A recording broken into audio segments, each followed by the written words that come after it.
L'Église catholique fait mémoire de sainte Françoise romaine. Le XVe siècle à Rome se part d'un printemps éclatant par la sainteté d'une femme qui fut épouse, mère, veuve et enfin religieuse. La vie de Françoise di Ponziani s'est déroulée entre la place Navone où elle fut baptisée en 1384, le Trastevere où elle vécut 37 avec son époux Laurent Ettore de Specchi, son étape finale. Elle a bien mérité le nom de Françoise romaine. Mariée toute jeune, elle a plusieurs enfants qui tous meurent en bas âge.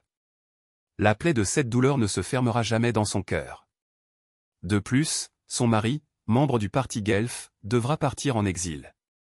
Restée seule, Françoise consacre ses journées aux soins de sa vaste maison et donne le maximum de son temps à prier dans les églises et à secourir les pauvres.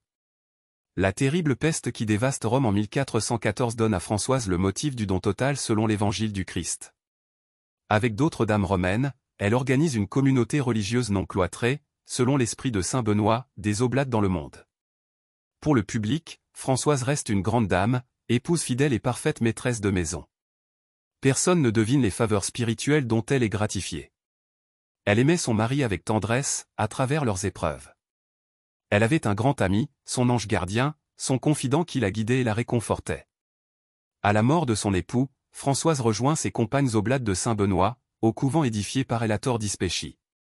Après avoir été un exemple des vertus familiales, elle sera un modèle de vie religieuse, dans une vie consacrée à la prière, à la vie fraternelle et au service des pauvres. Françoise de Rome acheva son parcours terrestre le 9 mars 1440. Françoise vient du nom latin du peuple des Francs. Sainte Françoise romaine, priez pour nous. Évangile. Dans l'esprit, il fut conduit à travers le désert où il fut tenté. Ta parole, Seigneur, est vérité. Et ta loi, délivrance.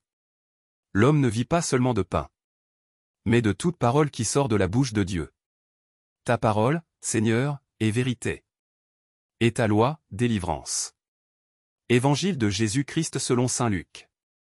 En ce temps-là, après son baptême, Jésus, rempli d'Esprit Saint, quitta les bords du Jourdain. Dans l'esprit, il fut conduit à travers le désert, où, pendant 40 jours, il fut tenté par le diable. Il ne mangea rien durant ces jours-là. Et, quand ce temps fut écoulé, il eut faim. Le diable lui dit alors: Si tu es fils de Dieu, ordonne à cette pierre de devenir du pain. Jésus répondit: Il est écrit: L'homme ne vit pas seulement de pain. Alors le diable l'emmena plus haut, et lui montra en un instant tous les royaumes de la terre. Il lui dit: Je te donnerai tout ce pouvoir, et la gloire de ces royaumes. Car cela m'a été remis et je le donne à qui je veux. Toi donc, si tu te prosternes devant moi, tu auras tout cela. Jésus lui répondit: Il est écrit: C'est devant le Seigneur ton Dieu que tu te prosterneras. À lui seul tu rendras un culte. Puis le diable le conduisit à Jérusalem.